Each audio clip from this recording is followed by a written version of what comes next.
নমস্কার বন্ধুরা, কেমন আছেন আপনারা? আশা করছি আপনারা ভালো আছেন।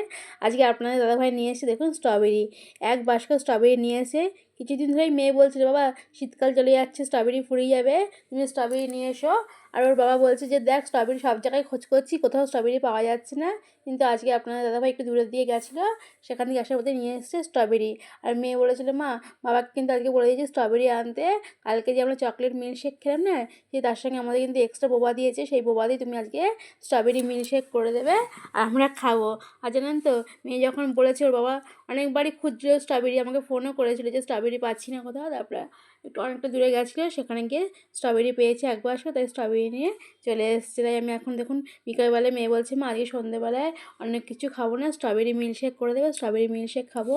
তাই স্ট্রবেরি মিল্কশেক আমি এখন করে দিচ্ছি। আর স্ট্রবেরি খাওয়া তো সত্যিই খুব ভালো। স্ট্রবেরির মধ্যে প্রচুর পরিমাণে ভিটামিন সি আছে, ম্যাঙ্গানিজ আছে, অ্যান্টিঅক্সিডেন্ট সমৃদ্ধ একটি ফল। খাওয়াটা খুবই উপকারী। আর এর মধ্যে জানেন তো, যেহেতু অ্যান্টিঅক্সিডেন্ট, তার জন্য এখানে রোগ প্রতিরোধ ক্ষমতাটা বাড়িয়ে দেয় আমাদের। আর হচ্ছে এর কার্যক্ষমতা চুলের জন্য ভীষণ উপকারী, যাদের চুল সামনেটা অনেকের টাক পড়ে যায় বা ফাঁকা হয়ে যায় চুল পড়ে, তার জন্য এই স্ট্রবেরি খাওয়া কিন্তু খুবই ভালো, তাহলে চুল অনেক গজাতে সাহায্য করবে। আর ডায়াবেটিস, হৃদরোগের ঝুঁকি কমাতেও সাহায্য করে এই স্ট্রবেরি। আর এখন তো আমাদের এখানে স্ট্রবেরি পাওয়াই যায় না, শীতকাল যখন প্রচণ্ড ঠান্ডা পড়ে তখনই স্ট্রবেরিটা পাওয়া যায়, কিন্তু তখন আর স্ট্রবেরি আনা হয়নি। আর এখন একটু গরম গরম পড়ে গেছে, এখন আর স্ট্রবেরি কোথাও খুঁজে পাওয়া যাচ্ছে না। যাই হোক, তাও আপনাদের দাদাভাই পেয়েছে একটা জায়গায়, সেখান থেকে নিয়ে এসছে। মেয়ের রাত্রেটা শান্তি হলো, স্ট্রবেরি মিল্কশেক খেলাম। স্ট্রবেরি যখন এই যে এনেছিলাম আমি তখন এখন আমি নিয়ে একটা চললাম দিয়েছিলাম স্ট্রবেরি হাতে। মিল্কশেক, ঘরে স্ট্রবেরিটা খুব যাচ্ছি। টক ছিল, ঘরে এত ছেলে মেয়ে টক। পড়াশোনা এই করছে, ওদেরকে স্ট্রবেরি দেবো, মিল্কশেকে এত ওরা টক দিতে খাবে, ভালো খেয়ে লাগে, দেখি বলে কি আমি বলে। একটু চিনিটা বেশি পরিমাণেই দিলাম, যাতে মিষ্টি মিষ্টি করে খায়। আর দেখুন আমি এখন ঘরে এনে দিয়ে যাচ্ছি, ওরা কিরে কী তোরা কি বলে খেয়ে দেখুন। করছিস? ও মা, লেপ কাঁথা গায়ে দিয়ে শুয়ে বসে পড়ছে। এনে স্ট্রবেরি মিল্কশেক, দেখ কেমন হয়েছে খেতে। এনে তোর এইটা দেখ কেমন হয়েছে। ভালো হয়েছে? ভালো হয়েছে খেতে? সব কিছু ঠিক আছে তো? স্ট্রবেরিটা যা টক ছিল, চিনি দিয়েছি একটু বেশি করে, নাহলে তো টক টক লাগবে। কালারটা খুব সুন্দর আছে, তাই না? স্ট্রবেরির রঙটা তো খুব সুন্দর, আসলে কালারটা খুব সুন্দর আছে। ঠিক আছে, তাড়াতাড়ি করে খাও, খেয়ে এবার পড়তে বসতে হবে, ঠিক আছে? হুম হুম করছো কি, কথা বলো কিছু। বন্ধুদের বলো যে মা স্ট্রবেরি দইটা কেমন হয়েছে, স্ট্রবেরি মিল্কশেকটা। ওই দেখুন বন্ধুরা, আমার মেয়ে আমার হাত দেখে বলছে, আর বাবু আমার ছেলেও বলছে দেখুন ভালো। ঠিক আছে তাহলে খাও, ঠিক আছে, আমি একটু চা খাবো, চা করি গিয়ে। আজকে ভেবেছি একটু চুষি পিঠে করবো। দেখুন এই চালের গুঁড়ো নিয়ে নিয়েছি, এটা আমার কেনা চালের গুঁড়ো। এই যে, জানি না সেদ্ধ চাল হবে না আতপ চাল। মানে দাদাভাইকে তো বলেছিলাম যে সেদ্ধ চালের প্যাকেট নিয়ে আসে দোকান থেকে বলে, উনি বলে এসেছে দোকানদার এই চালের প্যাকেটটি দিয়েছে চালের গুঁড়োর। দেখা যাক, যখন খাবো বুঝতে পারবো। সেদ্ধ চালের গুঁড়ো হলে কি পিঠেটা নরম হবে, আর আতপ চালের গুঁড়ো হলে পিঠেটা শক্ত হয়ে যায়, এটাই একটা তফাৎ। তাছাড়া খেতে এমনি ভালোই লাগে, কিন্তু শক্ত হয়ে গেলেই দাঁত দিয়ে কামড়েও ভাঙা যায় না। আর আতপ চাল দিয়ে করলে তো খুবই অসুবিধা হয়ে যায়, তখন শক্ত যেহেতু হয়। আর সেদ্ধ চাল দিয়ে করলে কি হয়, পিঠেটা খুব নরম হয় আর খেতেও খুব বেশি ভালো লাগে, আর মুখে দিলেই একদম গলে যায়। যাই হোক, চালের গুঁড়োটা আমি মেখে নিই, এই পিঠেটা তৈরি করবো। নুন আর গরম জল দিয়ে, যে গরম জল করে রেখেছি, নুন আর গরম জল দিয়ে চালের গুঁড়োটা আমি মেখে নেবো। এখন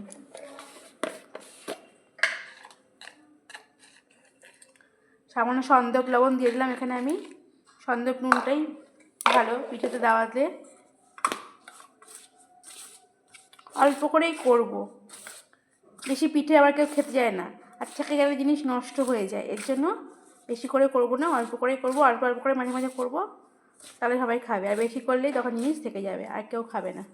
যাই হোক, তাহলে আমি চালের গুঁড়োটা এখন মেখে নিই। এই যে গরম জল দিয়ে অল্প অল্প করে গরম জল দেবো, বেশি দিয়ে দিলে হবে না, অল্প অল্প করে গুঁড়ো মেখে নেবো এখন চালের গুঁড়োটা। যেরকম আটা মাখে সেরকমই চালের গুঁড়োটা আমি এখন মেখে নেব। চালের গুঁড়োটা আমি মেখে নিই। চালের গুঁড়ো তো সব মাখা হয়ে গেল। এখন করে নিয়েছিলাম দুটো ডোয়ের মধ্যে দিকে ছোটো ছোটো করে চুষি কেটে, তারপরে আমি চুষি পিঠে তৈরি করব। আজকে অন্য কোনো পিঠা করব না, চুষি পিঠাই করব। আর দুটো চুষি তৈরি হয়েও গেছিলো, তখন আমি ক্যামেরাটা চালু করিনি। আর জানেন তো চুষি পিঠা করতে না খুব খাটনি হয়, কিন্তু খেতে খুব ভালো লাগে। আর আমাদের যখন ছোটোবেলায় মা ঠাকুমারা করতো, তখন আমরা ছোটো ছিলাম, মা ঠাকুমা তো করতো, দুজনে মিলে দেখতাম। আর সেই দেখে দেখে আমরাও শিখেছি। আর তখন দেখতাম যে মা ঠাকুমা অনেকক্ষণ ধরে চুচিগুলো কাটছে, তখন আমাদের একটু শিখিয়ে দিয়েছিলো কিরকম করে করতে হয়। তার জন্য সেইগুলো দেখে দেখেই এখন আমি করতে পারি চুষি পিঠা। চুষি পিঠা করা তো খুব একটা কঠিন নয়, যে হাতে তালুতে নিয়ে একটুখানি করে এই যে ডো নিয়ে তারপরে চুষিটা কেটে নিতে হয়, এটাই হচ্ছে চুষি পিঠে।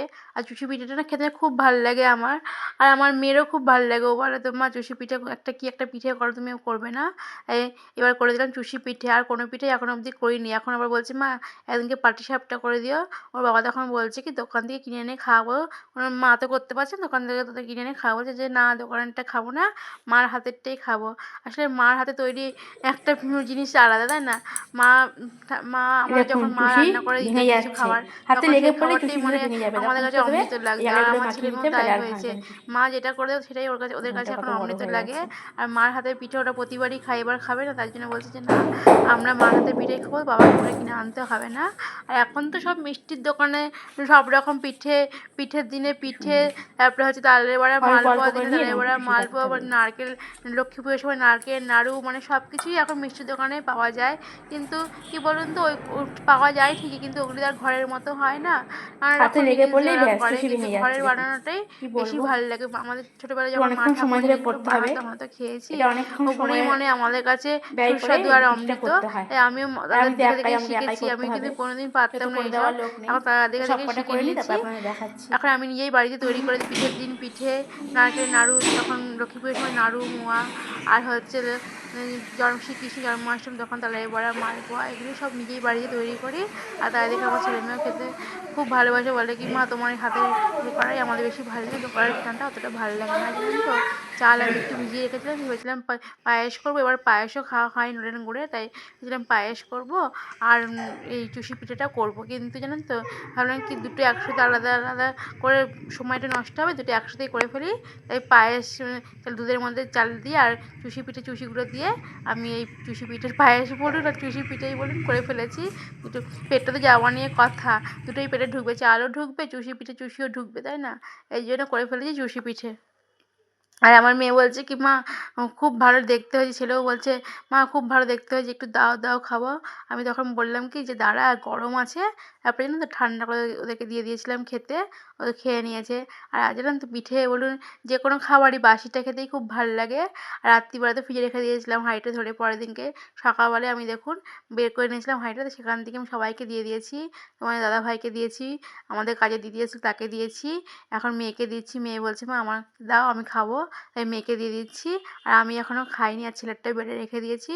ও তো স্কুলে গেছে, স্কুল থেকে এসেই বলেছে খাবে, কিন্তু স্কুল থেকে কি দেওয়া যায় বলুন তো? ও স্কুল থেকে এসে তো ভাত খাবে, তারপরে বিকালবেলা বলবো খেতে। আর ও বলেছিল যে না, তোমার কোনো কথা শুনবো না, আমি খাবো খাবো, আমার খুব ভালো লেগেছে। তখনই আর একটু চাইছিল রাত্রিবেলায়, কিন্তু রাত্রিবেলাতে বেশি দিই দুধের জিনিস, হ্যাঁ কোথায় গ্যাস অম্বল হয়ে যাবে, এর জন্য। তাই এখন ওর দিদিকে দিচ্ছি। এখন আমার মেয়ে খাবে, আর দেখুন কি বলে, খেয়েছে কেমন হয়েছে। রাত্রিবেলাও খেয়েছে, ও বলছিল মা রাত্রিবেলা তো আমি এখন খাবো না, আর তুমি আমাকে রেখে দাও, সকালবেলাতেই দিও। কিন্তু আমি তাও একদম না খাইয়ে রেখে দেবো? আমার মা ঠাকুমা বলতো কি কোনো কিছু রান্না করার পর না একটুখানি হলেও খেয়ে দেখে রাখতে, কেননা মুখের জিনিস তো কখনো না খেয়ে মানে রাখতে নেই, তাই খেয়ে নিতে হয়। তখন ছেলে মেয়েকে একটু দিয়েছিলাম, আর আমি এক চামচ মতো খেয়েছিলাম। আমার তো খুব ভালো লেগেছে, আর ছেলে মেয়েও বলছিল মা খুব ভালো হয়েছে খেতে। আর তোমার দাদাভাই না দুধের জিনিস রাত্রিবেলা ঠিক পছন্দ করে না, তাই উনি আর খায়নি। এখন মেয়েকে দিয়ে দেবো, এই যে খেতে। মেয়ে চলেই এসেছে, এত খিদে পেয়ে গেছে, বলছে মা আমার পায়েসটা বেড়েছে, আমি চলেই এসেছি খেতে। আমি বললাম হ্যাঁ এই তো বেড়েছি, নিয়ে খা। আর জানেন তোকে বললাম তুই খেয়ে বল কেমন হয়েছে। ওই যে দেখুন মাথা নাড়ছে, বলছে মা ভালো হয়েছে। মাথা নাড়ালেই বুঝতে পেরে যায়, মা তো মেয়ের মুখের ইশারাতেই বুঝতে পেরে গেছে, ও বলছে ভালো হয়েছে।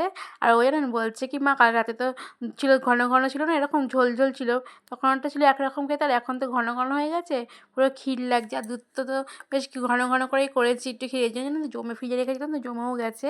যাই হোক, ও তো বলছে মা খুব ভালো হয়েছে, পুরো ক্ষীরের মতো লাগছে, মনে হচ্ছে ক্ষীর খাচ্ছি। এই দেখুন আবার হাসছে, খেতে খেতে আবার হাসি বেরিয়ে গেছে। যাই হোক বন্ধুরা, আমার ভিডিওটি তোমরা তো পুরোটা দেখলে, প্রথম থেকে লাস্ট অবধি, তোমাদের কেমন লাগলো অবশ্যই আমি কমেন্টে জানিও। তোমরা সকলে সুস্থ থেকো, ভালো থেকো এবং আনন্দ থেকো বন্ধুরা। এখন তাহলে আমি আসি, টাটা।